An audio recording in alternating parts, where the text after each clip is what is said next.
Have you ever met someone so unapologetically rude that it made you pause? Made you wonder, did they really just say that out loud? It's as if their ego walked in 5 minutes before they did. These are the ones who interrupt, who undermine, who treat passive aggression like casual conversation. They carry themselves with an air of entitlement, like the world owes them something, and you're just expected to absorb it.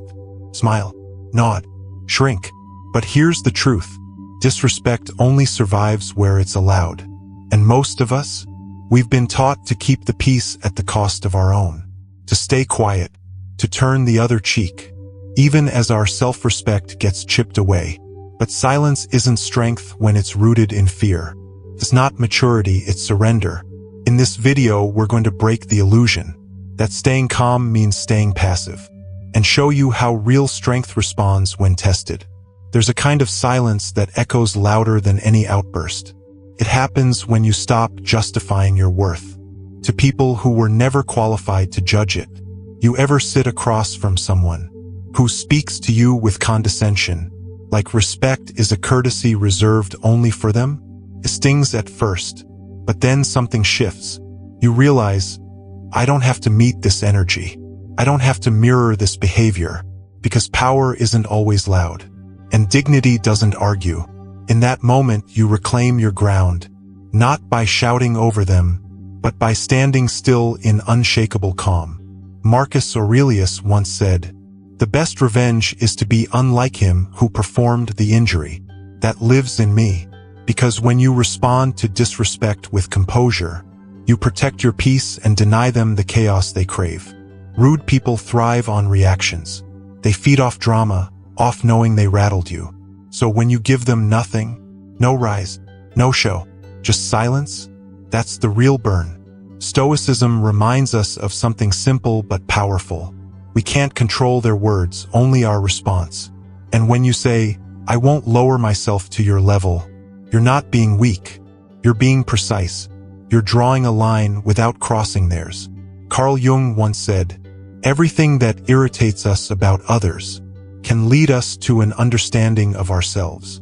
And while that might be the last thing you want to hear after someone disrespects you, it's true. Because when you stay calm amid their storm, you see how far you've come. The old version of you might have reacted, argued, tried to win the room. Now, you don't play games with people who are still losing battles with themselves. Disrespect thrives in noise. It needs fuel. But when you let it die in quiet, it has nowhere to go. That's not just growth. That's control. So the next time someone tries to bait you, belittle you, or drag you into their drama, don't flinch. Don't fight. You only need one clear, calm line. I don't lower myself to your level. Then walk away. Let them sit with the silence. Let them feel the absence of your reaction. That's the kind of power you don't need to perform, and the kind they'll never forget. There's a strange kind of silence that follows. When someone tries to provoke you, and you simply don't react, they wait for the explosion, for the raised voice, for the defensive posture. But when all they're met with is calm, presence, and clarity, something shifts, something unsettling for them. They realize they've lost control. And that's when you've already won. Because the moment you stop giving your energy to chaos, you become something they can't touch. A still flame in a room full of wind. Most people walk through life like emotional sponges, absorbing every insult, every side comment, every glance that feels off. They personalize it, let it shape their mood, their words, their day. But there's another way, quieter, wiser way. The Stoics taught that real strength isn't found in how loud you respond, but in how little you need to. Marcus Aurelius said, "You have power over your mind, not outside events. Realize this, and you will find strength." That's not just philosophy, it's strategy. When you recognize that your peace is yours to protect, you stop handing it to people who haven't earned it. When someone can no longer trigger you, they no longer control you, because the more you react, the more you reveal your fears, your insecurities, your vulnerabilities. But when you choose stillness, when you treat your peace as sacred ground, you become untouchable. Carl Jung once said, "Everything that irritates us about others can lead to an understanding of ourselves." And he was right. The people who once annoyed me most weren't showing me who they were. They were revealing something unhealed in me. And when I stopped reacting, I could finally see it, not as a threat but as a lesson. Because not every comment deserves a reply. Not every insult is worth unpacking. Some things are just noise, testing your inner volume. And when your peace is loud enough, the noise fades into irrelevance. That's the real strength, not the sharpness of your tongue, but the unshakable quiet of your spirit. Let them throw shade, let them bait, let them drown in their own noise, while you walk away dry, unbothered, free. They echo not because they're true, but because they strike something unfinished inside you. You can walk away from a moment physically, but still carry it mentally, like an old, unwanted souvenir. Ever notice that? How disrespect doesn't just pass through. It lingers, follows you home, shows up at midnight, asks you to replay it one more time. What you should have said, what you could have done. But here's what no one tells you. You don't have to let their words live in your mind. You're not a storage unit for other people's projections. Seneca said, "We suffer more often in imagination than in reality." And that quote hits differently when you're lying awake, replaying something that should have ended hours ago. Because most of the damage isn't in what they said, it's in what we let it become. The repetition, the interpretation, the false belief that maybe they were right. That's the trick of disrespect. It wears the mask of truth and hopes you won't look closely enough to question it. But you can. You can say, "I heard that. I see what this is." And no, you don't get to stay. That's not denial. That's self-protection. That's psychological hygiene. Because not every opinion deserves a place in you. Not every insult is a blueprint for your identity. The harshest words often come from the most unresolved pain. They lash out not because they see you clearly, but because they don't see themselves at all.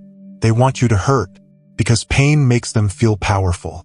But when you deny them that, when you stay calm, walk away clean, unshaken, unapologetic, that's when they realize they never had power at all. Disrespect needs your attention to survive. It grows when you replay it, nurture it, write imaginary comebacks in your head. But when you choose not to carry it, when you say, "This doesn't live here," you starve it. You take the air out of it. You protect your peace like it's sacred, because it is. So the next time someone throws a low blow, a careless insult, a passive-aggressive jab, pause and ask yourself, do I want to carry this? Do I want to hear this voice every time I close my eyes? And if the answer is no, make it final. Say it out loud if you need to. I won't let your words live in my head. That's not weakness. That's freedom. And that kind of peace, it doesn't just silence your enemies. It silences your overthinking. It's wild how often people show you who they are, without even realizing it. You think they're attacking you, insulting you, tearing you down. But if you listen closely, you'll hear something else. A confession, wrapped in sarcasm, drenched in bravado, but a confession nonetheless. Because most people don't speak to you. They speak from themselves, from fear, from shame, from the parts of themselves they haven't faced. And when they feel small, they try to make you feel smaller, not because you are, but because your light reminds them of their shadow. This is where stoicism matters. Epictetus said, "What upsets people is not things themselves, but their judgments about these things." It's easy to take an insult personally, to react, to internalize, to let it echo inside your mind. But the Stoic sees deeper. They understand that an insult says very little about the target and everything about the source. Disrespect is often just pain in disguise, insecurity dressed as confidence, fear wearing a loud voice. I remember once, I was in a conversation, a debate really, and it turned sharp. The person looked at me and said, "You're way too sensitive. You'll never survive out here." Years ago, that would have stung. I would have questioned myself, maybe even apologized for who I am. But not that day, because I saw it clearly. It wasn't about me. It was a mirror, reflecting their own fear. What they were really saying was, I don't know how to feel deeply. I've numbed myself so much. That empathy looks like weakness to me. So I looked at them, calm, steady, and said, thanks for revealing more about yourself. And in that moment, I saw it, that flicker in their eyes, that pause, that knowing, that I'd seen past the mask. Because as Carl Jung once explained, projection is the unconscious transfer of one's own emotions onto another person. They call you too emotional, too ambitious, too naive, not because it's true, but because those same traits unsettle them. In themselves, they don't know how to hold depth, so they attack yours. And when you understand that, everything changes. Suddenly, their words don't cut. They clarify. You're not being attacked. You're being informed.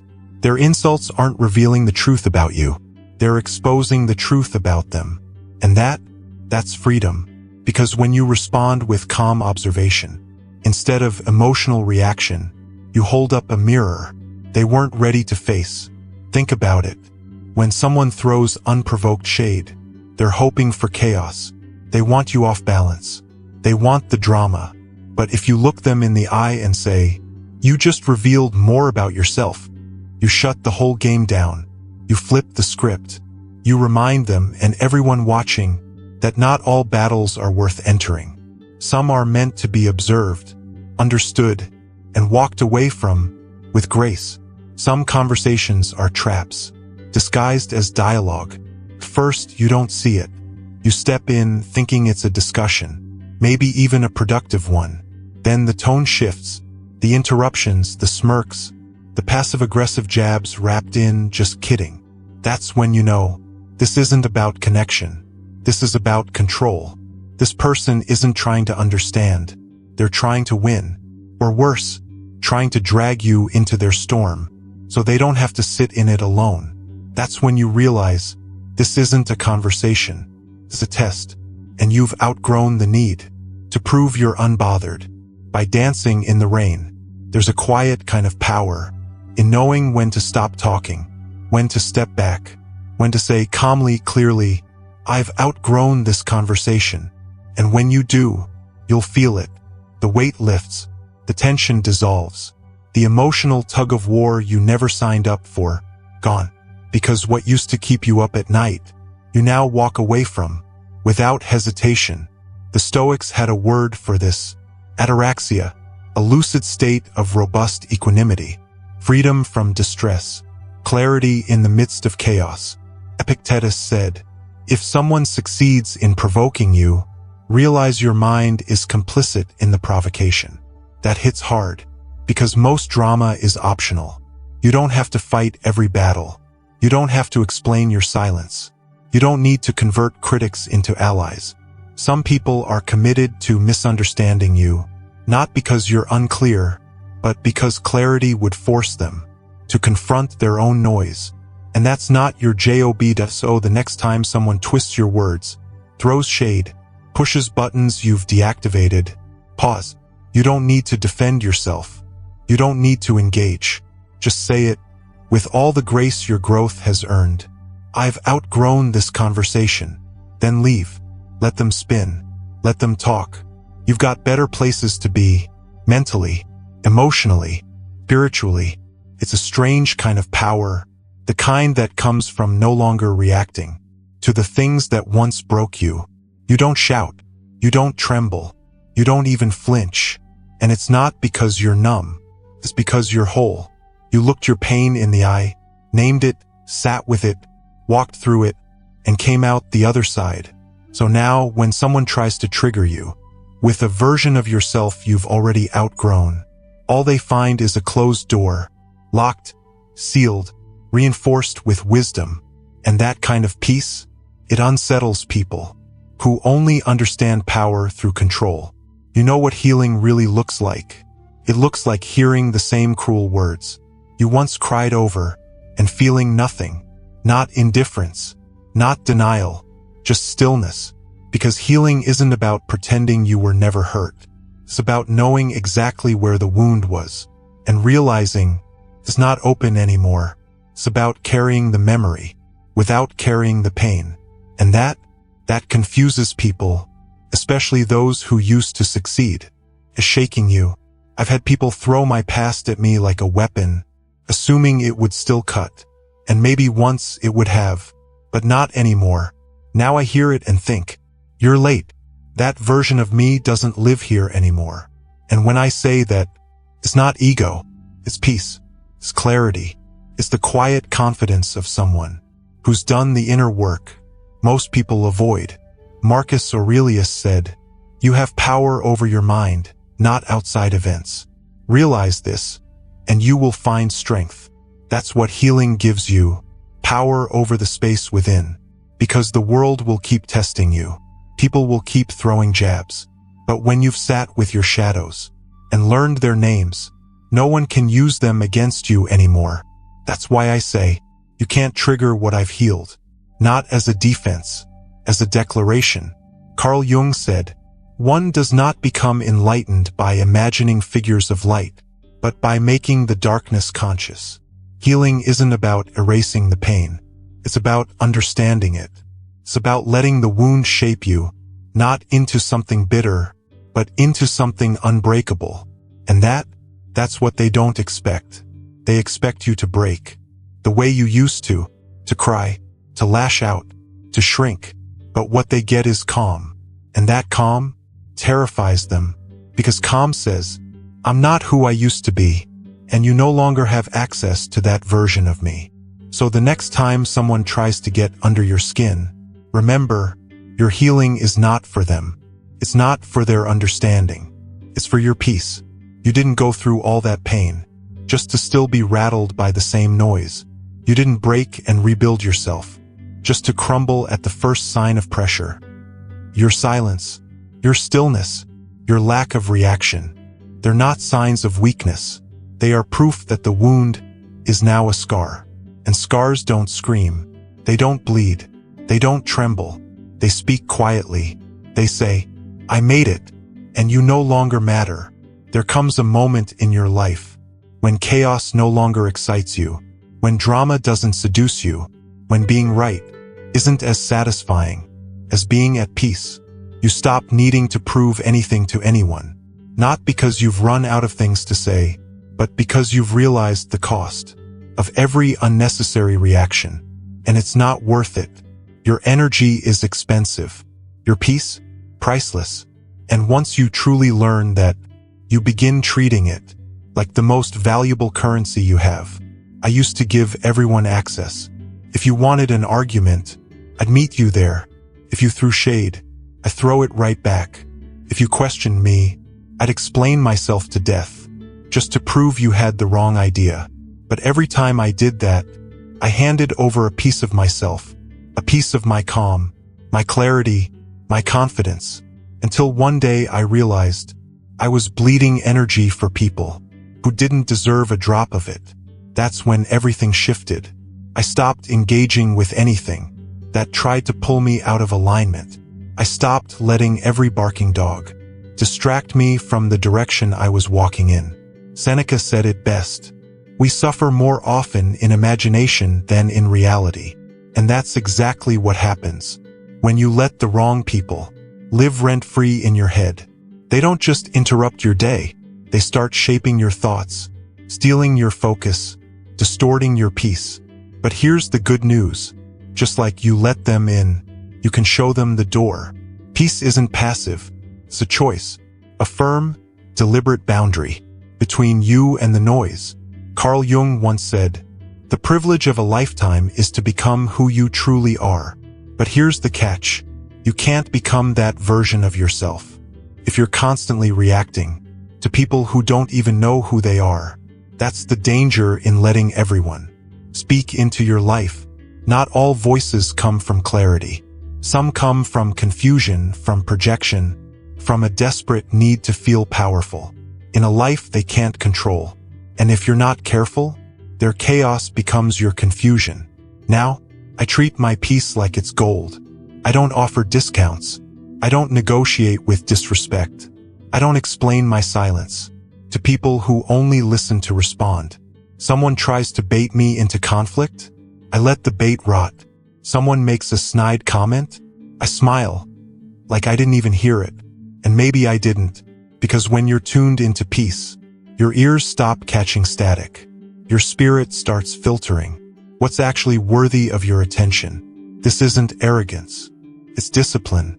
It's about valuing your inner world more than you value external validation. Peace isn't the absence of noise. It's the decision not to dance with it.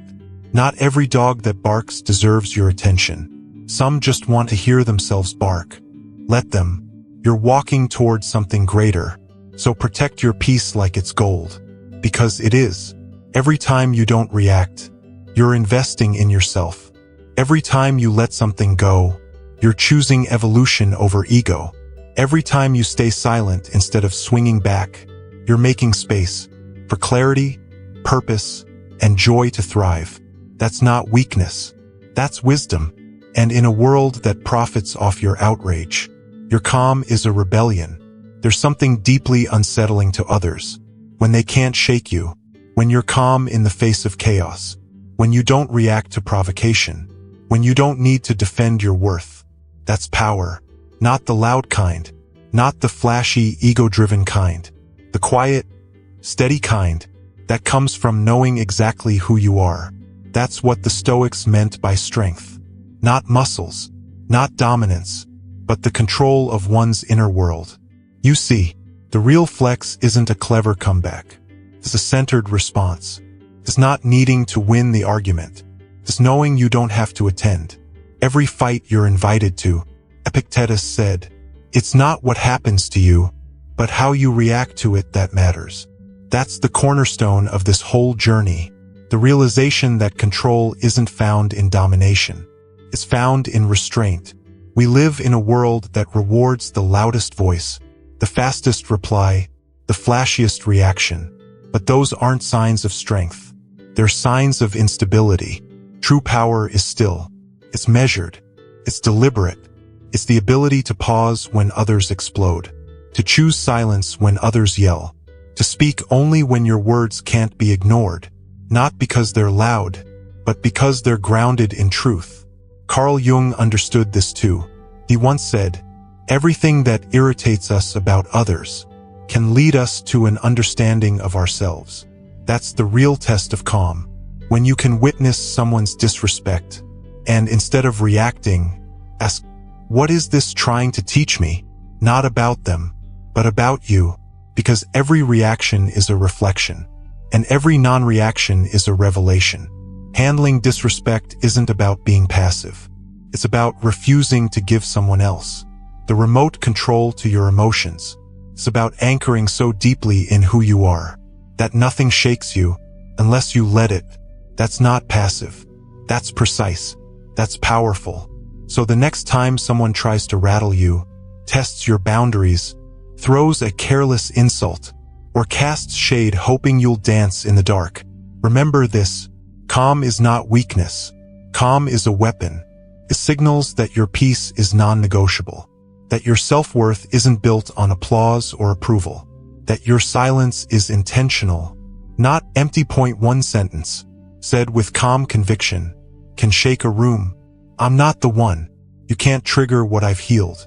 I've outgrown this conversation." Say it with clarity. Let it land. Then walk away with everything they wanted to take from you still intact.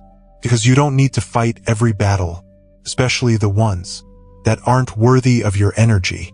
If this resonated with you, there's another video on the screen right now that dives even deeper into mastering your emotions and protecting your peace. Give it a watch. Let it be a continuation of your growth.